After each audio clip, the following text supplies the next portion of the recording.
A very good morning to all of you.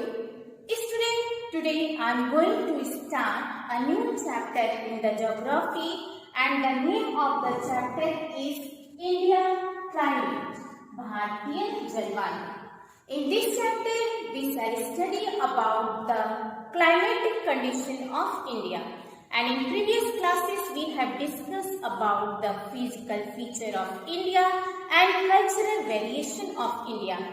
ये जो chapter है भारतीय जलवायु यानी इंडिया क्लाइमेट, इसके पूर्व हमने जो कक्षाएं हैं उसमें भारतीय भौगोलिक परिवेश एवं भारत की सांस्कृतिक विषमताओं के विषय में अध्ययन किया और आज हम भारतीय जलवायु पर जो है वो डिस्कस करेंगे कि भारत की जलवायु कैसे है। तो before the starting of this chapter we shall discuss about the two basic important term or fact. वो कौन कौन से टर्म है?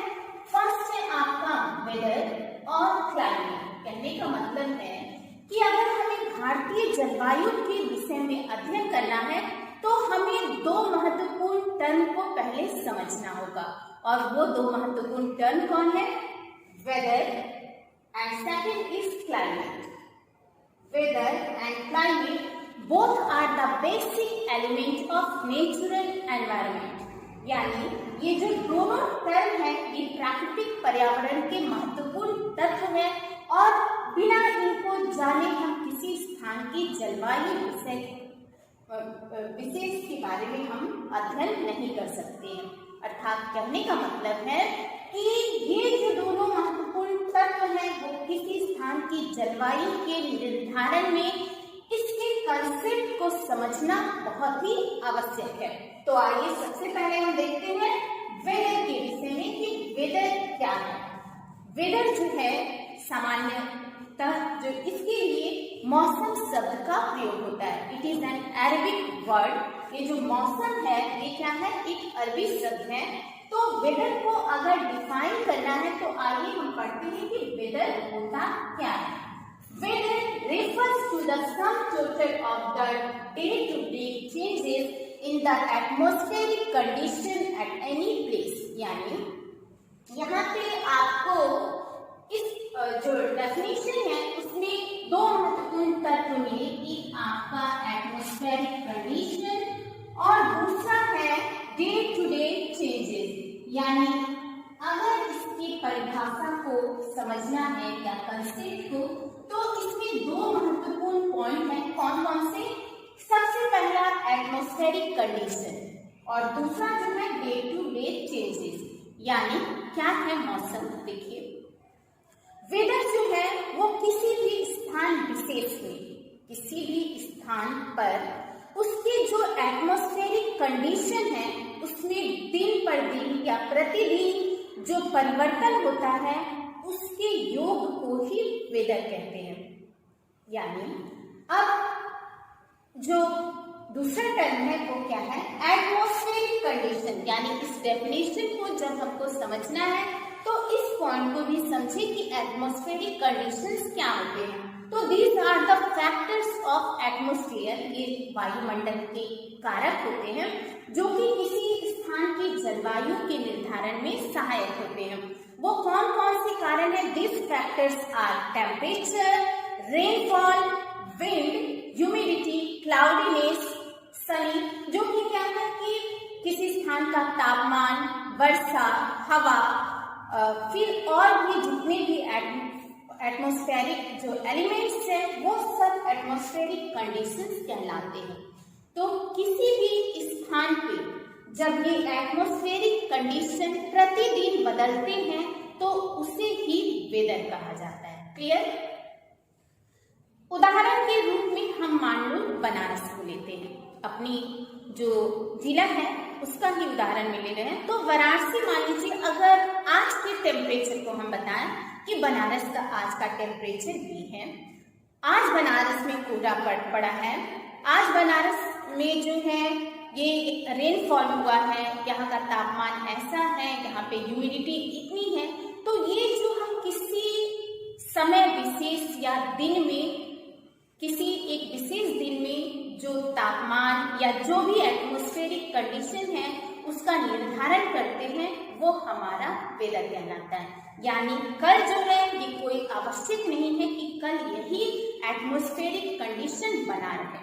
यानी वेदर जो है ये क्या है, इसमें हम क्या समझे कि इसमें एटमॉस्फेरिक कंडीशन जो है वो स्टैटिक नहीं होता है, यानी इसमें कोई भी स्थायित्व नहीं होता है। वेदर इज नेवर स्टैटिक, इसमें स्थायित्व नहीं होता है और ये प्रतिदिन बदलते रहता है। क्लियर? अब हम देखते हैं दूसरे टर्म को।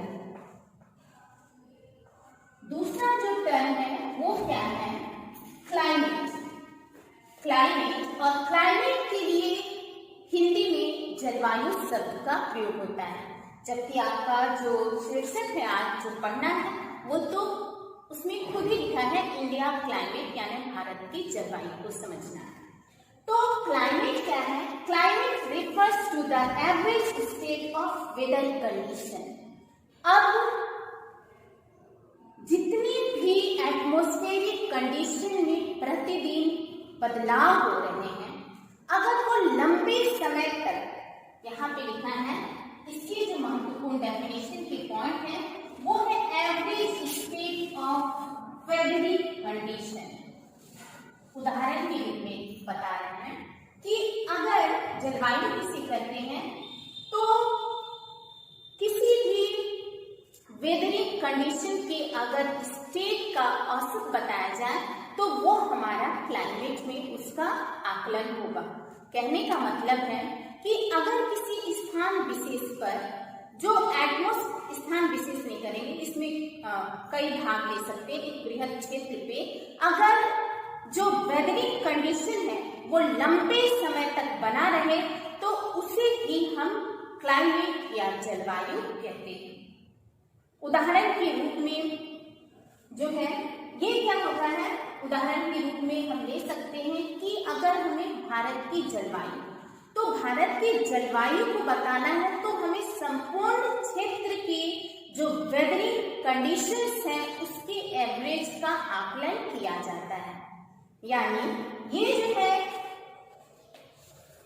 ये जो आपका क्लाइमेट है ये क्या है, इसका निर्धारण लगभग 35 वर्ष के बाद अगर किसी भी वेदरिंग कंडीशन जो लंबे समय तक बना रहे किसी क्षेत्र विशेष पर तो उसे क्लाइमेट के अंतर्गत लेते हैं।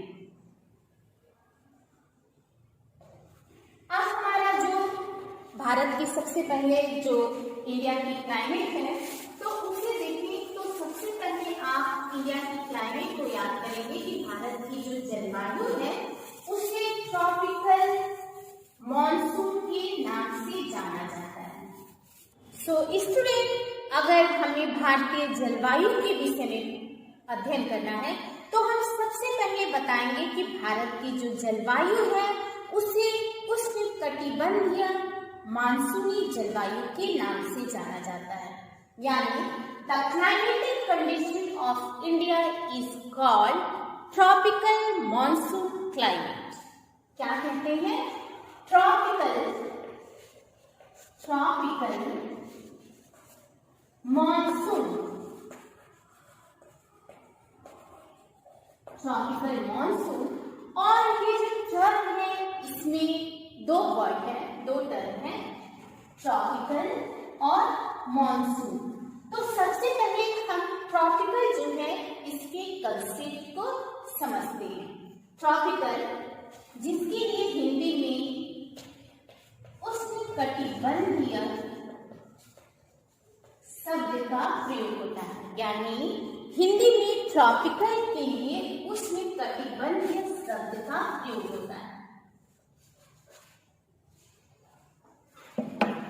तो सबसे पहले ट्रॉपिकल को अगर हमें समझना है तो हमें पृथ्वी के महत्वपूर्ण अक्षांशों के विषय में जानना होगा। तो सबसे पहले हम पृथ्वी के जो मेन लैटिट्यूड है उस पर डिस्कस करेंगे। सपोज कीजिए ये हमारा पृथ्वी है,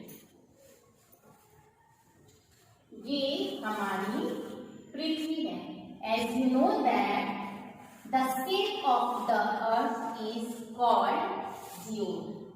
आप जानते हैं कि earth is not exactly sphere, its shape is called geode by geologists और geoscientists. जो भूवैज्ञानिकों ने पृथ्वी की आकृति को एक नाम दिया है जिसे जियोड या भू आग के नाम से जानते हैं, जिसका मतलब क्या हुआ कि earth is not exactly sphere, it flatted on the poles and blood on the middles. यानी पृथ्वी जो है ये पूर्ण रूप से गोल नहीं है, स्फीयर नहीं है, ये क्या है, ये ध्रुवों पर कुछ दबी हुई है और मिडिल में कुछ उभरी हुई है. यानी पृथ्वी पूर्णतः जो है वो गोल नहीं है. इसकी आकार को क्या नाम दिया गया है, जियोड, भू आग. अब बात कर रहे थे हम लोग अक्षांश के बारे में, लैटिट्यूड. तो there are total 181 latitude on the earth. कुल जो है लैटिट्यूड की संख्या जो है 181 है, जिसमें हम ट्रॉपिकल अगर समझना है तो कुछ महत्वपूर्ण पृथ्वी के जो आपके लैटिट्यूड्स हैं उसके बारे में समझेंगे. तो सबसे पहले पृथ्वी के बीचों बीच जो लैटिट्यूड मानी गई है, क्योंकि आप जानते हैं लैटिट्यूड क्या है, ऐसी रेखाएं जो ऐसी काल्पनिक रेखाएं जो पृथ्वी पर पूरब से पश्चिम की ओर मानी गई है और जो समानांतर होती है, पैरेलल होते हैं, उसे ही लैटिट्यूड कहते हैं. तो जो पृथ्वी के बीचों बीच जो लैटिट्यूड है उसे इक्वेटर के नाम से जानते हैं. Since it is an imaginary line that cut Earth into two equal halves. देख रहे हैं ना कि ऐसी काल्पनिक रेखा जो पृथ्वी को दो बराबर भागों में बांटती है उसे ही इक्वेटर कहते हैं, विषुवत रेखा या भूमध्य रेखा. यानी भूमध्य पृथ्वी के बीचों बीच से गुजरने वाली रेखा. और ये काल्पनिक है, किसी स्थान के निर्धारण और समय के निर्धारण के लिए अक्षांश और देशांतर का अध्ययन किया जाता है. तो इस वैली में 0 डिग्री लैटिट्यूड, इसका जो मान है वो 0 डिग्री लैटिट्यूड के द्वारा डिनोट किया जाता है. It's valley is denoted by 0 degree latitude. अब इक्वेटर के ऊपर जो लैटिट्यूड है उसे ट्रॉपिक ऑफ कैंसर के नाम से जानते हैं. ट्रॉपिक ऑफ कैंसर, जिसे हिंदी में कर्क रेखा के नाम से जाना जाता है. एंड इस valley is 23.5 degree north latitude. अब क्या है कि इक्वेटर के ऊपर जितने भी लैटिट्यूड होंगे, since these lies in the northern side, so it denoted from north latitude always. चूंकि ये इक्वेटर के ऊपर है तो नॉर्दर्न हेमिस्फीयर में इसलिए इसके लिए नॉर्थ का प्रयोग होगा, और चूंकि ये लैटिट्यूड है तो इसके लिए एल जो लेटर है उसका यूज होगा, एल और एल. अब बात करेंगे इक्वेटर के नीचे. तो इक्वेटर के नीचे जो महत्वपूर्ण लैटिट्यूड है उसे ट्रॉपिक ऑफ कैप्रिकॉर्न के नाम से जानते हैं. उसे ट्रॉपिक ऑफ कैप्रिकॉर्न यानी मकर रेखा के नाम से जानते हैं. And it's value is 23.5 degree south latitude because it lies in the southern hemisphere, so here S is denoted for it. And latitude, जैसा कि आप जान रहे हैं कि ये अक्षांश रेखाएं हैं, तो ट्रॉपिक ऑफ कैप्रिकॉर्न इक्वेटर के नीचे की अक्षांश रेखा है जिसका मान कितना है 23.5 डिग्री दक्षिण अक्षांश यानी 23.5 degree south latitude.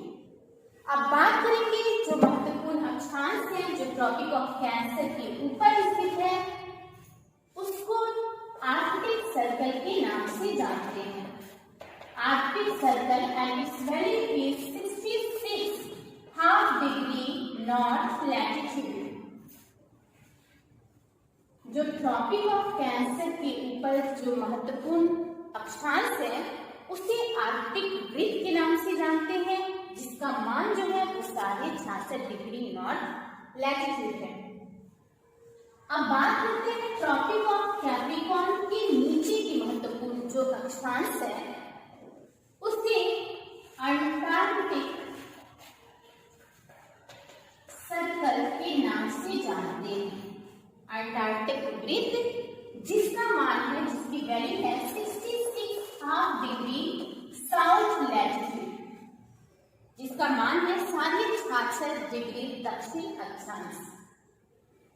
As you know that Earth has two poles, north poles on the upper portion and south poles on the southern portion or lower portion. और पोल्स को हिंदी में ध्रुव के नाम से जाना जाता है। तो ये जो नॉर्थ पोल है इसकी वैल्यू जो है वो 90 डिग्री नॉर्थ और जो साउथ पोल है इसकी वैल्यू जो है वो 90 डिग्री साउथ से डिनोट किया जाता है। चूंकि हम बात कर रहे हैं इंडिया की जलवायु के विषय में कि इंडिया की जो जलवायु है वो ट्रॉपिकल मॉनसून यानी उष्णकटिबंधीय मानसूनी जलवायु है जिसमें हम ट्रॉपिकल की कंसेप्ट को समझ रहे थे कि ट्रॉपिकल का जो वर्ड है वो क्यों यूज हुआ है भारत के जलवायु के सेंस में। तो as you know that Tropic of Cancer that passes through India in the middle, जो ये लाइन है ट्रॉपिक ऑफ कैंसर कर्क रेखा, ये भारत के बीचों बीच से होकर गुजरती है। चित्र में देखिए, सपोज कीजिए ये इंडिया है,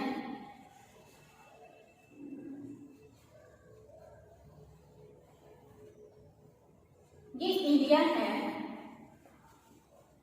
इसकी लोकेशन इस तरह। हमने ट्रॉपिक ऑफ कैंसर को दिखा दिया कि जो ट्रॉपिक ऑफ कैंसर है that passes from the middle of the India, ये भारत के बीचों बीच से होकर गुजर रही है।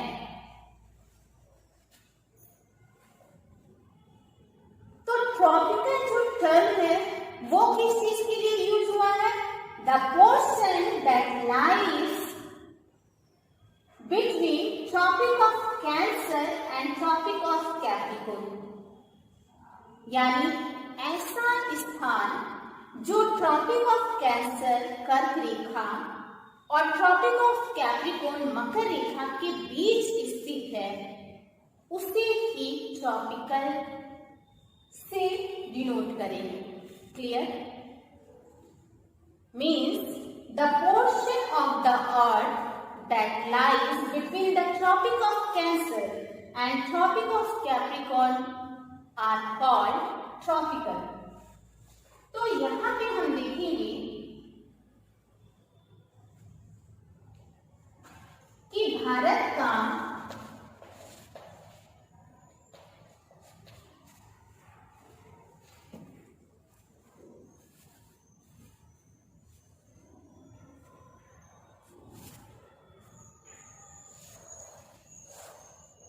इंडिया है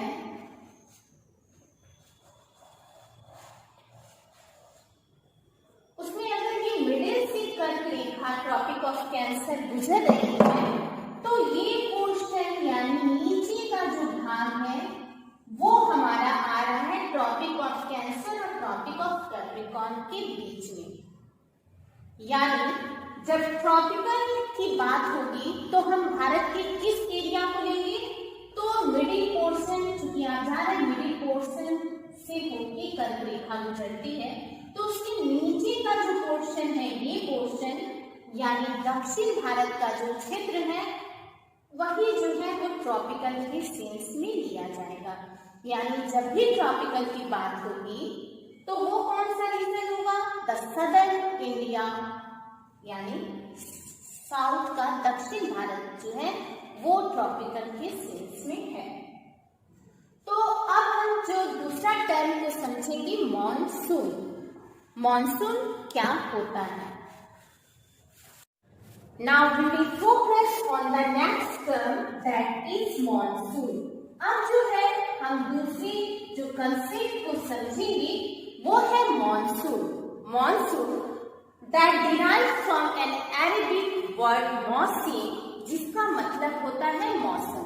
यानी ये मॉनसून जो शब्द है इसकी उत्पत्ति अरबी भाषा के मौसम शब्द से हुई है, जिसका अर्थ होता है मौसम। क्या वो शब्द कौन सा है? अरबिक मौसम, और जिसका मतलब है मौसम।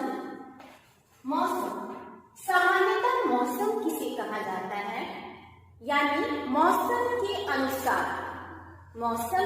अनुसार जब हवाएं अपनी गति एवं दिशा बदलती है तो उसे ही मॉनसून कहा जाता है।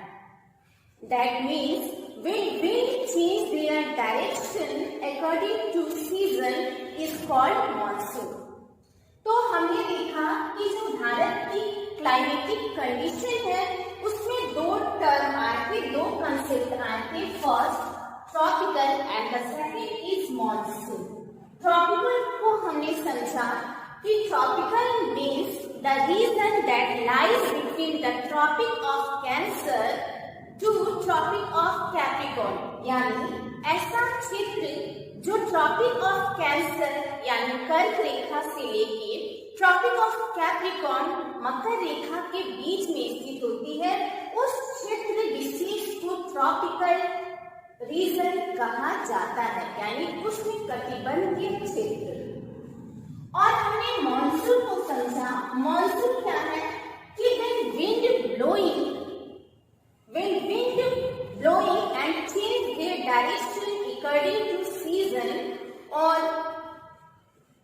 जो है मौसम जो अरबिक है तो उसे भी क्या कहा जाता है? मॉनसून। अब हम देखेंगे कि ये जो मॉनसून है इसका क्या इम्पोर्टेंस है इंडिया के क्लाइमेट में, यानी भारतीय जलवायु को ये मॉनसून किस तरह से प्रभावित करता है, तो इसको हम समझें। जो मॉनसून है इसका क्या इम्पोर्टेंस है इंडिया के क्लाइमेट में, यानी भारतीय जलवायु को ये मॉनसून किस तरह से प्रभावित करता है, तो इसको हम समझेंगे। तो हमारा जो टॉपिक है मॉनसून, ये क्या है कि अगर हम देखें तो भारत में ये जो है ये रेनफॉल कराने में काफी सहायक होता है। जो मॉनसून है भारत में जो वर्षा होती है वो इस मॉनसून के ही आधार पर होती है। तो हम कह सकते हैं कि Indian climatic condition is deeply affected by the monsoon और इन्फ्लुएंस्ड बाय द मॉनसून। जो भारतीय जलवायु है ये मॉनसून के द्वारा विस्तृत या विस्तृत रूप से प्रभावित होती है, और जो बिना मानसून के भारत में वर्षा संभव नहीं है। तो अगर monsoon influence the climatic condition of India is very deeply. कैसे? कि as you know that India is a agricultural country. Bharat जो है एक कृषि प्रधान देश है और यहाँ की जो अधिकतर जनसंख्या है वो गांव में निवास करती है और जिनका मुख्य पेशा क्या है? कृषि। आप जानते हैं कि जो भारत की मेन जो ऑक्यूपेशन है वो क्या है? कृषि करना, एग्रीकल्चर। और इस मानसून का प्रभाव भारत के क्लाइमेट पे कैसे है कि अगर मानसून समय पे आता है, अगर मानसून जो है वो समय पे आता है तो प्रोडक्शन बहुत अच्छा होता है और इससे देश की इकोनॉमी में ग्रोथ होता है, यानी it influence the economy of the India. ये भारत व्यवस्था को प्रभावित करता है। तो इसकी एक इम्पोर्टेंस में क्या हम देखेंगे कि ये भारत की इकोनॉमी को ग्रो करता है, मानसून। और अगर ये मानसून भारत में टाइम से नहीं पहुंचता है तो ये भारत की अर्थव्यवस्था पे नकारात्मक प्रभाव डालता है, यानी उस सिचुएशन में भारत की अर्थव्यवस्था पीछे हो जाती है। तो इस तरह हम देख रहे हैं कि मानसून जो है ये भारत की क्लाइमेट को बृहद यानी एक महत्वपूर्ण तरीके से प्रभावित करता है। मानसून की इफेक्ट को देखना है तो कई सारे टर्म्स हैं, उसको समझना जरूरी है।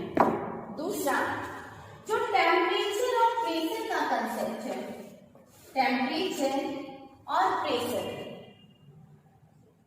तापमान और दबाव, ये दोनों क्या होते हैं, एक दूसरे के ऑपोजिट होते हैं। किसी स्थान के क्लाइमेट के निर्धारण में, किसी स्थान विशेष के जलवायु के निर्धारण में ये दो जो एटमॉस्फेरिक कंडीशंस हैं, फैक्टर्स हैं, वो एक दूसरे के अपोजिट होते हैं। मतलब कि अगर टेम्परेचर हाई है, तापमान अगर अधिक है, तो प्रेशर दबाव जो है वो लो होगा। कहने का मतलब कि किसी क्षेत्र विशेष या स्थान पे जब टेम्परेचर हाई होगा, तापमान अधिक होगा, तो वहां जो दबाव है या दाब है वो कम होगा। दूसरा, अगर किसी क्षेत्र विशेष पे टेम्परेचर लो होगा, तापमान जो है कम होगा, तो उस स्थान विशेष पे जो प्रेशर है वो हाई होगा। तो हमने देखा कि क्या है, एक तरीके से ये इनवर्सली प्रोपोर्शनल कह सकते हैं कि टेम्परेचर जो है वो प्रेशर के इनवर्सली प्रोपोर्शनल है, यानी इसके अपोजिट है। इस टर्म को हमने समझा कि क्या है कि temperature always opposite to pressure. तो ये जब कंसेप्ट हम समझे रहेंगे तो हम जो भारत की क्लाइमेटिक कंडीशन या किसी भी स्थान की क्लाइमेटिक कंडीशन को आसानी से समझ सकते हैं। अब जो ये मॉनसून है, इसे इंडियन मेट्रोलॉजिकल डिपार्टमेंट यानी भारतीय मौसम विज्ञान जो है वो दो भागों में बांटा है। भारतीय जो मॉनसून है, इंडियन मॉनसून, भारत के हम पढ़ रहे हैं मॉनसून भारत के जलवायु के अंतर्गत। तो जो ये इंडियन मॉनसून है ये क्या है, इसे भारतीय मौसम विभाग ने दो भागों में डिवाइड किया है, यानी Indian Meteorological Department divided the Indian monsoon into two categories. किसके आधार पे, तो विंड के आधार पे। क्योंकि हम पहले ही पढ़े कि मॉनसून मीन्स क्या, when wind change their direction according to season। तो यहाँ पे जो पहला जो है वो कौन सा पार्ट है, north east monsoon, and second is south west monsoon. तो इंडियन मॉनसून की जो पहला डिवीजन है हमारा वो है नॉर्थ ईस्ट मॉनसून यानी उत्तर पूर्वी मानसून, और जो सेकंड डिवीजन है वो है साउथ वेस्ट मॉनसून यानी दक्षिण पश्चिमी मॉनसून। क्या है, Indian monsoon is divided into two categories on the basis of blowing of wind, north east monsoon and second south west monsoon, यानी उत्तर पूर्वी मानसून और दक्षिण पश्चिमी monsoon. Students, now we will discuss the next topic, that is factor affecting the climate of any place। किसी स्थान के जलवायु को प्रभावित करने वाले कारकों के विषय में अब हम अध्ययन करेंगे कि कौन कौन से फैक्टर हैं जो किसी प्लेस के क्लाइमेट को इफेक्ट करते हैं। तो हम कुछ फैक्टर्स को देखेंगे। तो सबसे पहले पढ़ेंगे हम लैटिट्यूड,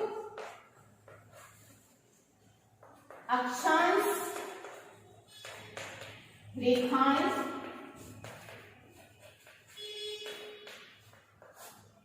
सेकंड है एल्टीट्यूड,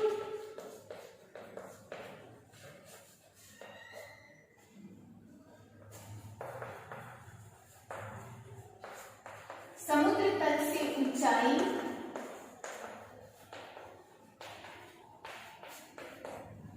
थर्ड है distance from the sea, distance from the sea, समुद्र से दूरी,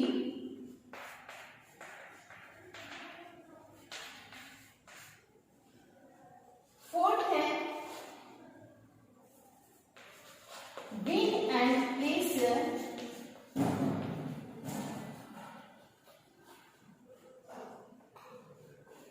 हवा एवं दाब या दबाव, फिफ्थ है ओशियन करंट, ओशियन करंट समुद्री धाराएं,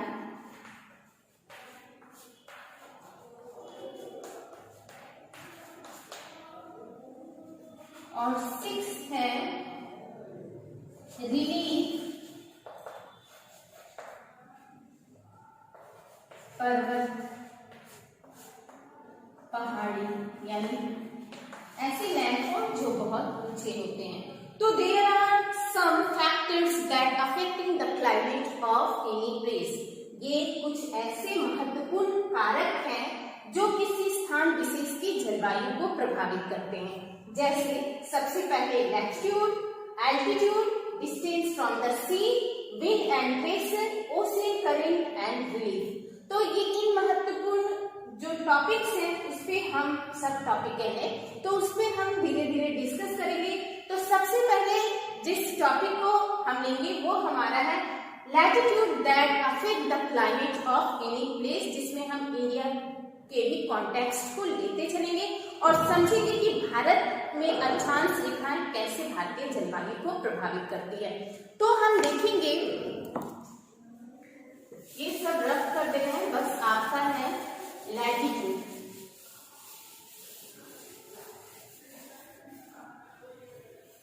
latitude that affect the climate of any place, कैसे देखिए,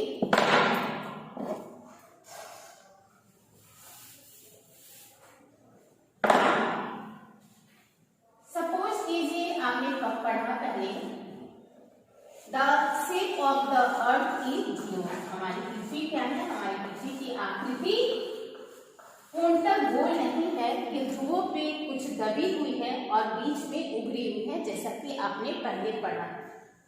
and you know that an imaginary line that passes the earth into middle and that the earth into two equal half is called equator। आपने पढ़ा कि पृथ्वी के बीचों बीच वो काल्पनिक रेखा जो पृथ्वी को दो बराबर भागों में बांटती है उसे इक्वेटर कहा जाता है, यानी विषुवत रेखा। ये इक्वेटर इस वैल्यू की 0 डिग्री लैटिट्यूड, जिसका मान जो है वो 0 डिग्री लैटिट्यूड माना गया है। आप जानते हैं कि इस काल्पनिक रेखा यानी इक्वेटर के ऊपर का पोर्शन नॉर्दर्न हेमिस्फीयर, उत्तरी गोलार्ध, और नीचे का पोर्शन सदर्न हेमिस्फीयर यानी दक्षिणी गोलार्ध के नाम से जाना जाता है। तो हम देखेंगे कि ये लैटिट्यूड है जिसका मान 0 डिग्री लैटिट्यूड है। तो हम डिस्कस कर रहे हैं कि कैसे लैटिट्यूड किसी स्थान के क्लाइमेट यानी जलवायु को प्रभावित करता है। तो जैसे जैसे लैटिट्यूड इक्वेटर के ऊपर की ओर हम जाएंगे, यानी इक्वेटर विषुवत रेखा या भूमध्य रेखा से जब हम ऊपर की ओर जाएंगे नॉर्थ पोल्स की ओर, तो टेम्परेचर डिक्रीज होगा। क्या होगा? जैसे जैसे हम ऊपर जाते हैं इक्वेटर से, टेम्परेचर जो है वो डिक्रीज होते जाता है। डिक्रीज होना मतलब आपको पहले ही बताया कि टेम्परेचर डिक्रीज होना मतलब ठंडे का अनुभव होना। तो अगर मान ले कि इक्वेटर की वैल्यू 0 डिग्री लैटिट्यूड है, तो ये बहुत ज्यादा, आप जानते हैं कि ये इक्वेटर पे सन की जो रेज है वो डायरेक्टली पड़ती है, इसलिए ये टॉरिड जोन है, यानी यहाँ पे बहुत ज्यादा गर्मी पड़ती है। लेकिन जैसे हम 0 डिग्री लैटिट्यूड के ऊपर सपोज करें 8 डिग्री लैटिट्यूड पे पहुंच गए, तो वहां पे 0 डिग्री लैटिट्यूड से कम गर्मी पड़ेगी। फिर उससे ऊपर गए 20 डिग्री नॉर्थ लैटिट्यूड, तो वहां पे 8 डिग्री नॉर्थ लैटिट्यूड से कम जो है वो गर्मी पड़ेगी। कहने का मतलब है कि जैसे जैसे इक्वेटर से हम ऊपर की ओर जाते हैं, टेम्परेचर जो है वो डिक्रीज होते जाता है, तापमान घटने लगता है, जिसके कारण ठंडे का अनुभव होता है। और यही कारण है कि इक्वेटर से दूर जो नॉर्थ पोल्स है वो बहुत ज्यादा ठंडा रहता है। तो लैटिट्यूड हम देख रहे हैं कि लैटिट्यूड अफेक्ट होता है। रीजंस दूसरे भी हैं कि यहाँ पे सन की रेज जो है बहुत कम पड़ती है या पड़ती ही नहीं है, तो वो भी रीजन है ये फ्रिजिड जोन। लेकिन हम लैटिट्यूड को लेके चले तो देखेंगे कि जैसे जैसे लैटिट्यूड से ऊपर की ओर हम जा रहे हैं तो तापमान घट रहा है। ठीक उसी तरह जब इक्वेटर से लैटिट्यूड में इक्वेटर से जब हम नीचे की ओर साउथ पोल्स की तरफ जा रहे हैं, तब भी हमारा टेम्परेचर जो है वो डिक्रीज होता है, यानी जैसे जैसे नीचे जाएंगे तापमान घटते जाएगा, यानी ठंडी का अनुभव होगा।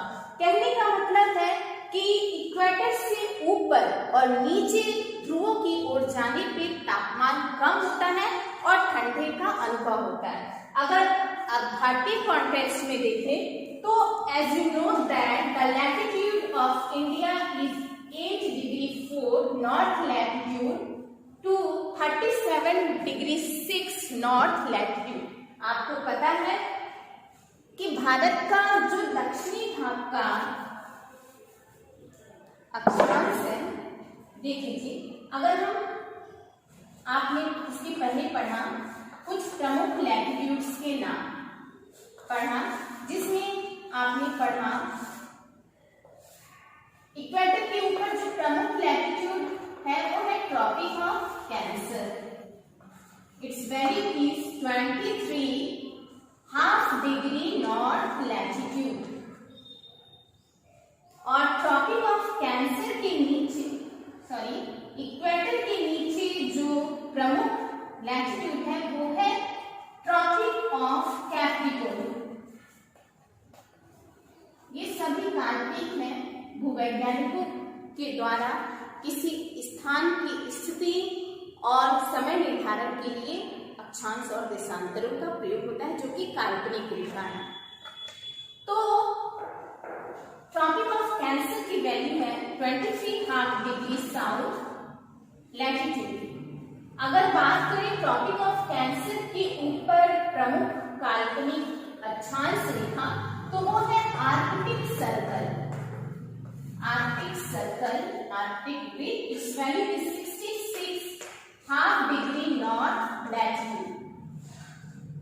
और नीचे की ओर देखें सदर्न हेमिस्फीयर में ट्रॉपिक ऑफ कैंसर के नीचे जो प्रमुख काल्पनिक रेखा यानी अक्षांश है वो है Antarctic circle. Antarctic circle and its value is 66.5 degree south latitude. As you know that Earth has two poles, North Pole, South Pole. North Pole 90 degree और यहाँ South Pole 90 डिग्री। ये लैटिट्यूड नहीं है, ये पोल्स हैं।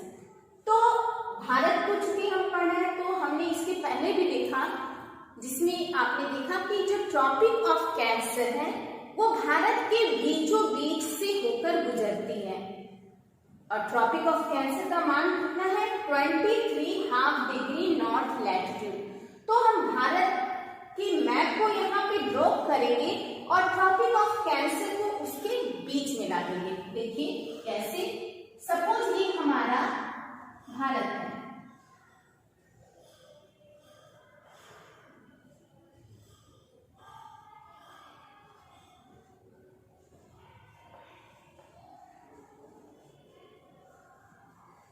ये हमारा भारत।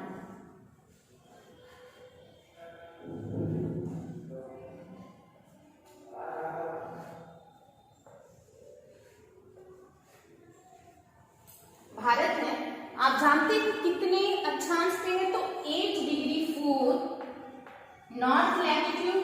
देख रहे हैं कि नॉर्दर्न हेमिस्फीयर में है, यानी इक्वेटर के ऊपर है, तो 8 डिग्री 4 नॉर्थ लैटिट्यूड। ऊपरी पोर्शन 37 डिग्री 6 नॉर्थ लैटिट्यूड के बीच जो है ये भारत की स्थिति है। तो यहाँ पे हम देख रहे हैं, देखिए कि अभी हमने पढ़ा कि जैसे जैसे हम ऊंचाई पे जाते हैं तापमान जो है वो कम होता है।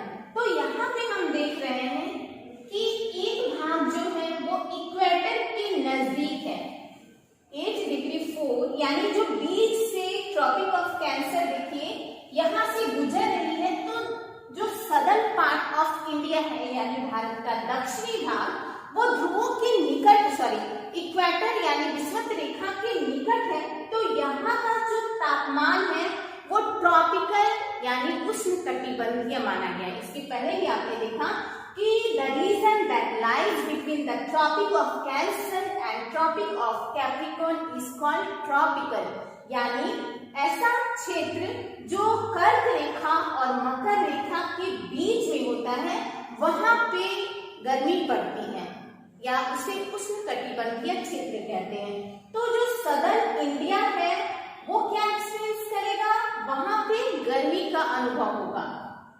अब बात करते हैं, देखिए ट्रॉपिक ऑफ कैंसर के ऊपर, ट्रॉपिक ऑफ कैंसर के ऊपर यानी हम देख रहे हैं कि जैसे जैसे ऊंचाई की ओर हम जा रहे हैं लैटिट्यूड से, जैसे जैसे इक्वेटर के हम ऊपर जा रहे हैं तो टेम्परेचर जो है हमारा डिक्रीज होते जा रहा है। तो यहाँ पे मान लीजिए हम ट्रॉपिक ऑफ कैंसर के ऊपर की ओर जा रहे हैं, तो अगर हम 66.5 डिग्री नॉर्थ लैटिट्यूड के नीचे 37 डिग्री नॉर्थ लैटिट्यूड तक पहुंचेंगे तो क्या होगा कि हमें बहुत ज्यादा ठंडे का अनुभव होगा। यही कारण है कि गुजरात के ऊपर उत्तर प्रदेश अगर हम लें या उसके नीचे मध्य प्रदेश का क्षेत्र में, तो मध्य प्रदेश जो है वो कश्मीर की तुलना में कम ठंडा होगा। और कश्मीर जो है, कहने का मतलब कश्मीर जो है वो मध्य प्रदेश की तुलना में अधिक ठंडा होगा। क्यों?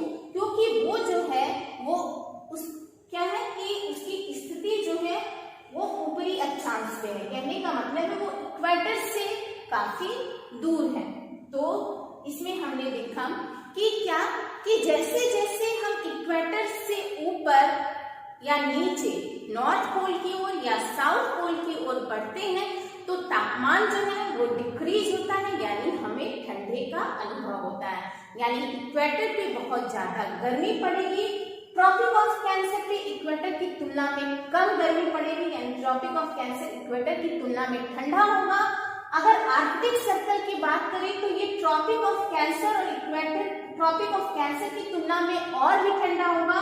और अगर हम ध्रुवों पे जाएं, चाहे नॉर्थ पोल पे या सदर्न पोल की बात करें उसी तरह, तो वो बहुत ज्यादा ठंडा होगा, फ्रिजिड जोन होगा।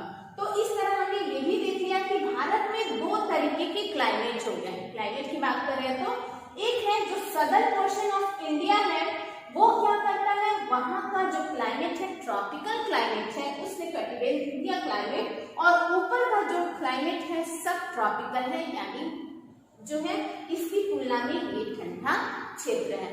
अब जो हमारा दूसरा टॉपिक है वो क्या है, the factor that influencing the climate in which we shall study about the altitude.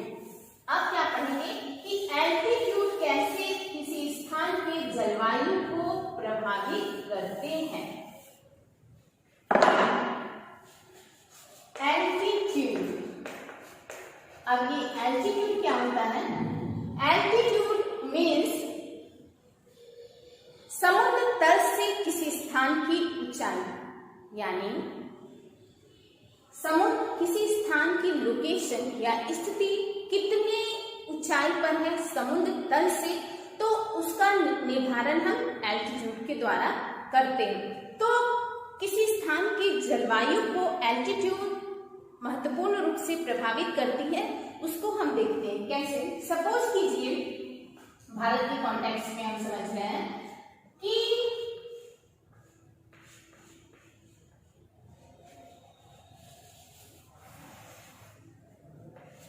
बस आपको समझाने के लिए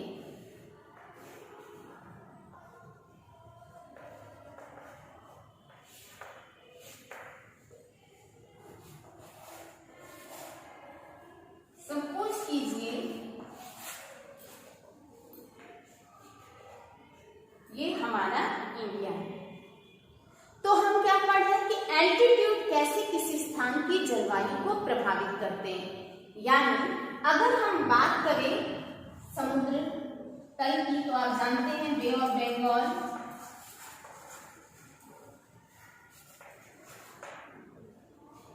इंडियन ओशियन, सॉरी अरेबियन सी,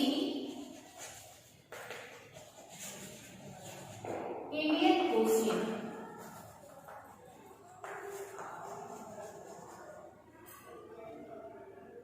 तो समुद्र तल से किसी स्थान की ऊंचाई का निर्धारण करना है।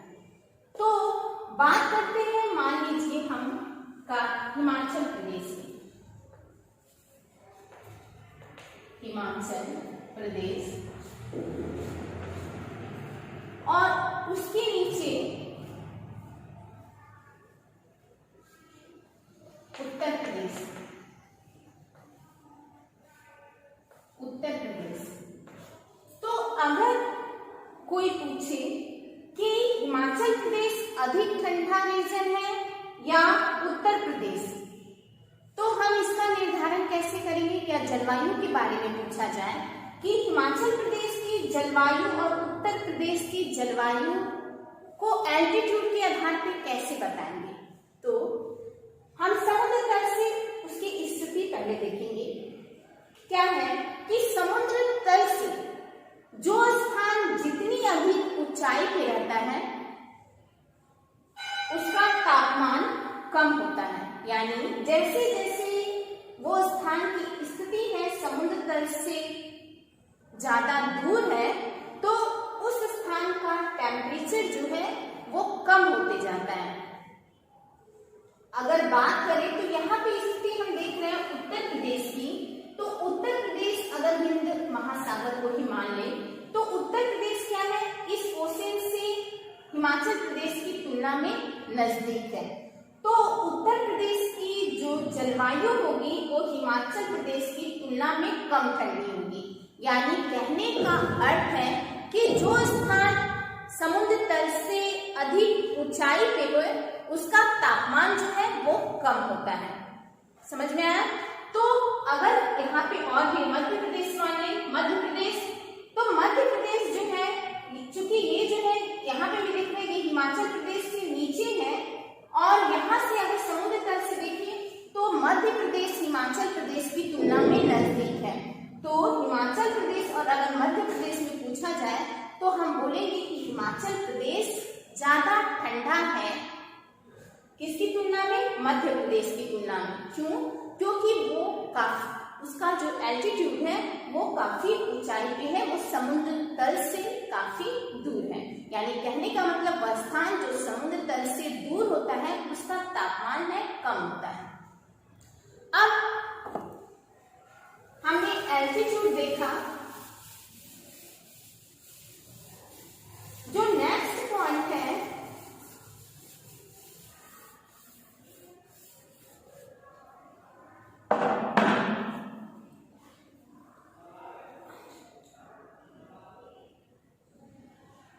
क्या है कि अगर देख लीजिए कभी कभी जो एल्टीट्यूड में कुछ ऐसे भी उदाहरण मिलते हैं कि सपोज कीजिए जो माउंटेनियस रीजन है, माउंटेन और प्लेन की तुलना में, अभी हमने किसी स्थान विशेष को लिया जैसे हिमाचल प्रदेश उत्तर प्रदेश लिया या हिमाचल प्रदेश मध्य प्रदेश लिया, लेकिन अगर कभी लैंडफॉर्म के रूप में पूछा जाता है कि किस लैंडफॉर्म का तापमान जो है वो कम है या उसकी जलवायु कैसे होगी। उदाहरण के लिए अगर लैंडफॉर्म पूछ दिया जाए, सपोज कीजिए ये हमारा भारत है।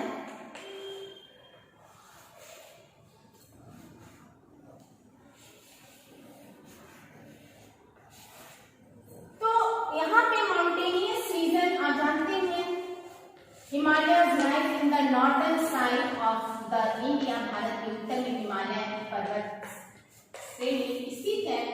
और नॉर्दर्न प्लेन, ये रीजन पता है, उत्तर प्रदेश, बिहार, झारखंड, छत्तीसगढ़, पश्चिम बंगाल, ये नॉर्दर्न प्लेन है। अगर इधर इंडस रीजन क्षेत्र ले लें, और ब्रह्मपुत्र तो नॉर्दर्न प्लेन जो है, उत्तर भारत का मैदान। अगर दोनों में पूछा जाए कि किसकी, ये दोनों के एल्टीट्यूड के आधार पे यहाँ की जलवायु बताएं, तो फिर हम वही देखेंगे। चूंकि ये माउंटेन है, as you know that mountains क्या होते हैं, आर वेरी हाई। जो पर्वत है वो काफी ऊंचे होते हैं, जब आपने हिमालय को पढ़ा फिजिकल फीचर ऑफ इंडिया में। और नॉर्दर्न प्लेन देख रहे हैं, इसकी तुलना में चूंकि ये इस भाग का निर्माण नदियों के द्वारा लाई गई मिट्टी के जमाव से बना, ये फ्लैट लैंड है, माउंटेन की तुलना में बहुत कम ऊंचे है। और ये क्या है, पृथ्वी का सबसे ऊंचा भाग है, लैंडफॉर्म है। तो समुद्र तल से ऊंचाई किसकी अधिक हो गई, प्लेन रीजन की या माउंटेन की? माउंटेन रीजन की। क्यों? क्योंकि ये सबसे ऊंचा लैंडफॉर्म है।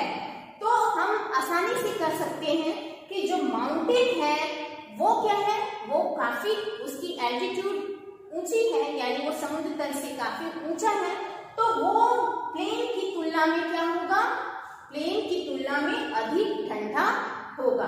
तो इस तरह हमने 3 प्रमुख टॉपिक अभी जो है कवर किया, लैटिट्यूड, एल्टीट्यूड, 2।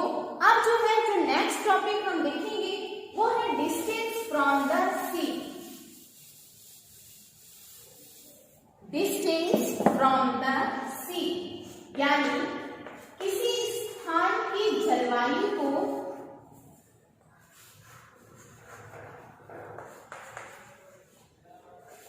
इस आधार पे कैसे जान सकते हैं, यानी समुद्र से दूरी के आधार पे किसी स्थान की जलवायु का निर्धारण कैसे कर सकते हैं। तो इस चीज को हम ध्यान देंगे या समझेंगे कि जो स्थल है वो जल की तुलना में जल्दी गर्म होता है और उतना ही जल्दी ठंडा हो जाता है, जबकि जल जो है वो सूर्य की गर्मी से धीरे धीरे गर्म होती है और ठंडी भी धीरे धीरे होती है। यानी कहने का मतलब है कि लैंड जो है वो जल की तुलना में बहुत जल्दी गर्म होता है और जल्दी ठंडा हो जाता है। तो बात कर रहे हैं हम डिस्टेंस फ्रॉम द सी की।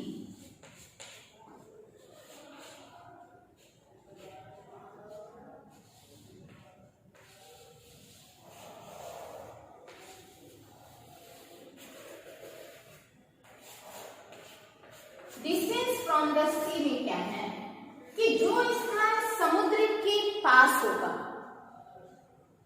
जो स्थान समुद्र के पास होगा तो वहां का तापमान कैसा होगा, वहां की जलवायु कैसी होगी।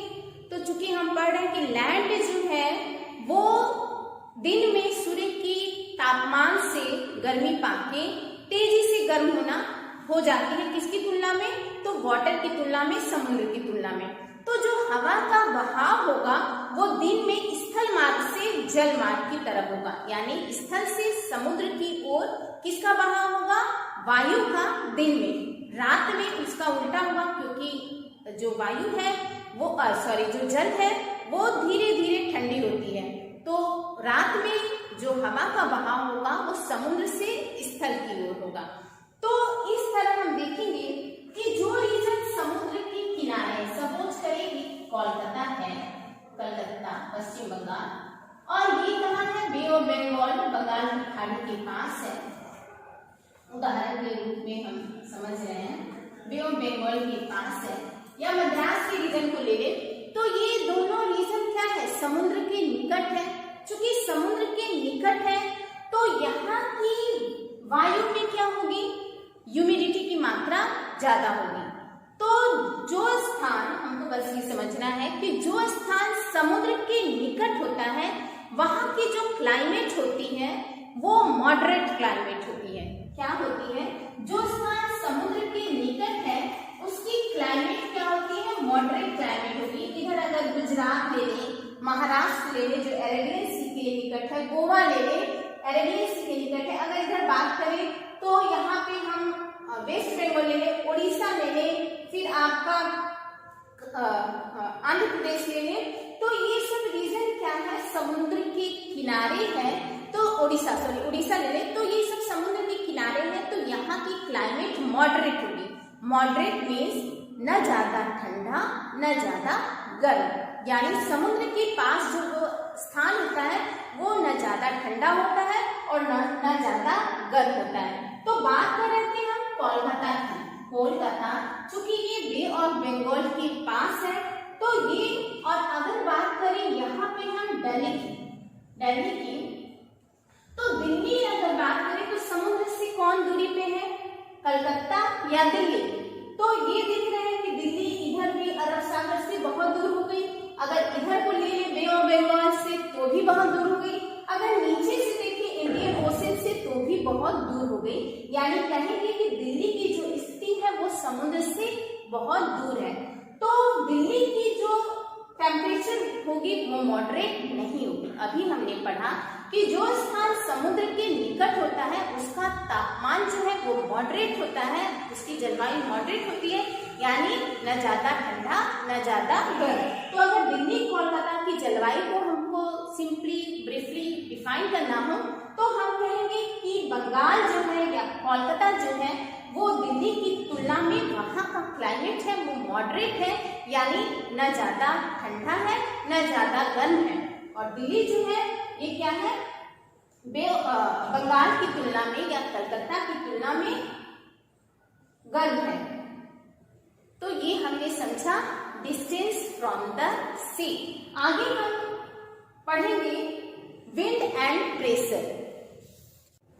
नेक्स्ट तब अब हम देखेंगे कि जो wind and pressure affect the climate, कि हवा और दबाव किस तरह किसी स्थान की जलवायु को प्रभावित करती है। तो ये है विंड एंड प्रेशर, जिसका कुछ कंसेप्ट हमने पहले पढ़ा, जिसमें हमने आपको बताया था कुछ बेसिक चीज जो विंड और प्रेशर से जानना बहुत जरूरी है।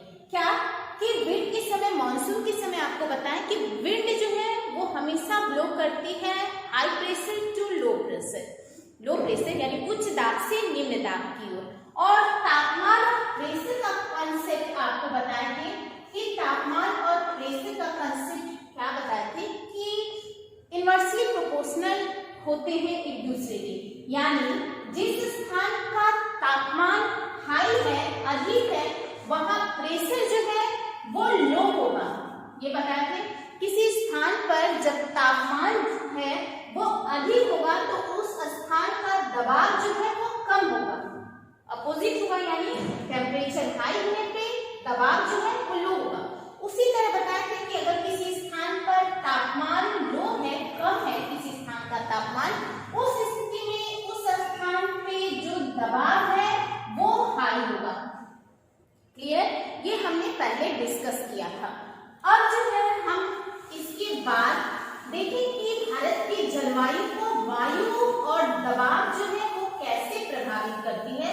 तो इसको बाद में हम जो मॉनसून के टाइप बता रहे थे, इंडियन मॉनसून के टाइप, उसमें इसको डिस्कस करेंगे। लेकिन सिंपली पहले देखिए, as you know that India is a peninsular, it is surrounded by three sides of water. Bay of Bengal lies in the east, Arabian Sea lies in the west, and Indian Ocean lies in the south. आपको पता है कि भारत जो है तीन ओर से जल से या समुद्र से कह सकते हैं कि घिरा हुआ है। तो ये जो भारत की स्थिति है ये भारत की जलवायु को प्रभावित करता है। हवा और दबाव के निर्माण में। यानी जो हवाएं चलती हैं भारत में वो किससे प्रभावित होती है, तो इस पेनिनसुलर रीजन से प्रभावित होती है। अभी आपने पढ़ा कि क्या कि जो जल है स्थल की तुलना में देर से गर्म होता है और देर से ठंडा होता है, जबकि जो लैंड है, स्थल है, मतलब ये स्थल का जो भाग है, ये जल की तुलना में जल्दी गर्म होता है और जल्दी ठंडा भी हो जाता है। तो इस तरह हम भारत में देखेंगे कि वायु की गति और दबाव की स्थितियां जो है वो भिन्न भिन्न होती हैं। यानी ये जो भारत का पेनिनसुला रीजन है वो भारत में विभिन्न तरीके की वायु की गति और दबावों का निर्माण करता है, जिसको आगे हमें डिटेल में पढ़ेंगे। बस इतना हम जानेंगे कि किसी भी स्थान की जलवायु के निर्धारण में वायु और दबाव का महत्वपूर्ण योगदान होता है या भूमिका होती है। इसके बाद जो हम इम्पोर्टेंट फीचर्स और फैक्टर्स पढ़ेंगे वो है relief. How relief affect the climate of any place. यानी अब ये रिलीफ क्या है,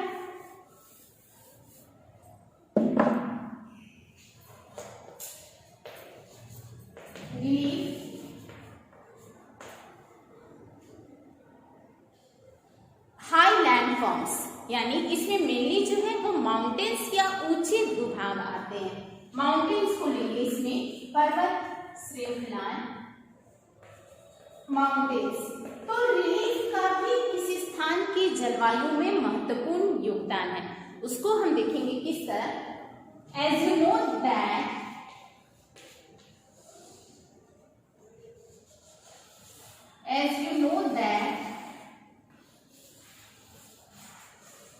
Himalaya lies in the northern part of India.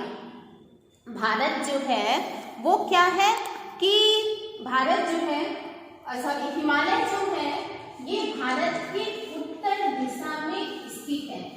आपने पहले पढ़ा, कई बार पढ़ा कि अगर हिमालय की स्थिति पूछा जाए तो तुरंत बताएंगे lies in the northern side of the India. ये भारत के उत्तर में स्थित है और इसकी जो हाइट है, ऊंचाई है, ये लगभग जो है 6000 मीटर है। तो इसकी ऊंचाई जो है क्या है, लगभग 6000 मीटर है। तो हम देख रहे हैं कि कैसे पर्वत किसी स्थान की जलवायु को प्रभावित करेगा। तो क्या है, अगर सपोज कीजिए ये हिमालय नहीं रहता यहाँ पे, इसको हम हिमालय के फीचर्स में भी देख सकते हैं कि हिमालय की क्या विशेषता है हमारे देश में, या हिमालय हमारे लिए किस लिए उपयोगी है। साथ में हम देखेंगे कि हिमालय किसी स्थान की भारत की जलवायु को किस तरह प्रभावित करेगा। तो ये भारत के उत्तर में स्थित है और इसकी ऊंचाई लगभग 6000 मीटर है। हिमालय के ऊपर हम जानते हैं कि क्या है, मध्य एशिया का रीजन है, सेंट्रल एशिया, साइबेरियन रीजन, ध्रुवों की तरह से, कि अगर ये हिमालय भारत के नॉर्थ में नहीं रहता तो साइबेरियन विंड जो है वो भारत में डायरेक्ट एंटर करती। यानी कहने का मतलब है it prevent to India from the Siberian wind. ये भारत को साइबेरियन विंड से बचाता है। यानी हिमालय उत्तर में अगर भारत के स्थित नहीं होता तो यहाँ पे साइबेरियन विंड जो है ये प्रवेश करती और भारत में कड़ाके की ठंडी पड़ती, साइबेरिया की तरह। यानी ये क्या करता है, हिमालय जो है वो साइबेरियन विंड को भारत में प्रवेश करने से रोकता है। तो हमने देखा कि किस तरह जो रिलीफ है, हिमालयन माउंटेन है, ये भारत के क्लाइमेट को इफेक्ट कर रहा है। यानी ये विंड के, ठंडी विंड के एंटर को भारत में रोक रहा है। दूसरा हम क्या देखेंगे, आप चूंकि जानते हैं कि विंड ही किसी स्थान में वर्षा कराने में सहायक होती है, विंड प्रेशर। तो यहाँ पे हम देखेंगे कि Bay of Bengal, Arabian Sea, Indian Ocean, हवाएं इन सागरों से उठ रही हैं, यहाँ से अगर हिमालय कम ऊंचा रहता तो ये हवाएं जो है ये पास कर जाती, बाहर चली जाती हिमालय के उधर। तो क्या होता है कि ये जो हवाएं हैं सागरों से उठती हैं, उन हवाओं को हिमालय रोकता है, या वो हवाएं जो है वो हिमालय पर्वत से टकराती है, जिसके फलस्वरूप भारत में वर्षा होता है। यानी हमने दो महत्वपूर्ण हिमालय की स्थिति को देखा कि किस तरह भारत की जलवायु को प्रभावित करती है। सबसे पहले देखा कि हिमालय अगर नहीं रहता तो ये क्या है, it act as a natural wall from India. ये भारत के लिए क्या करता है, एक नेचुरल प्राकृतिक दीवार के रूप में काम करता है।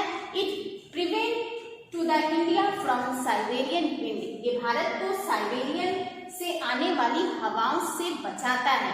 यानी अगर हिमालय न होता तो भारत में कड़ाके की ठंडी पड़ती। दूसरा हमने देखा कि ओशन से उठने वाली हवाओं जो है ये हिमालय से टकराती है, जिसके फलस्वरूप भारत में वर्षा होता है। तो हमने इस तरह देखा कि रिलीफ जो है ये भी किसी स्थान की जलवायु में सहायक होता है। और ऐसे भी आपने जो किसी स्थान की जलवायु में रिलीफ जो है माउंटेन्स वो सहायक होते हैं। अगर राजस्थान में आप पढ़े होंगे कि जो राजस्थान का क्षेत्र है, यहाँ पे अरावली हिल्स के बारे में पढ़े। ये भी ओल्ड फोल्ड माउंटेन है, हिमालय भी फोल्ड माउंटेन है, जो नवीन मोरदार पर्वत। और जो अरावली है ये ओल्ड फोल्ड माउंटेन है, क्योंकि करोड़ों समय के साथ साथ ये विघटित हो गई है अक्षरण पतन के द्वारा। तो ये जो अरावली हिल्स है, इसमें हम पढ़ते हैं कि माउंटेन अरावली माउंटेन क्या है, होते हुए भी राजस्थान में वर्षा क्यों नहीं होता, क्यों, क्योंकि उसकी ऊंचाई बहुत कम है।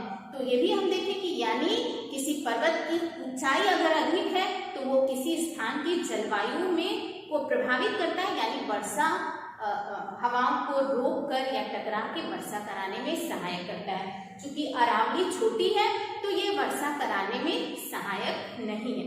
तो इस तरह हमने कई सारे जो फैक्टर्स हैं क्लाइमेट को प्रभावित करने वाले, उसके बारे में पढ़ा।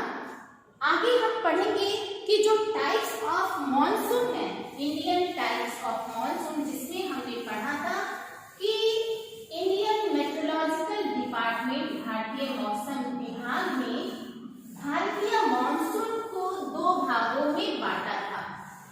हमने पढ़ा था नॉर्थ ईस्ट मॉनसून और साउथ वेस्ट मॉनसून। तो अब हम देखेंगे कि किस तरह ये मॉनसून भारत के जो 4 क्लाइमेट मॉनसून के अंतर्गत निर्धारित किए गए थे, विंटर, समर, रेनी और ऑटम, उसमें किस तरह वर्षा होती है उसके विषय में डिस्कस करेंगे। तो ये हमारा जो होगा ये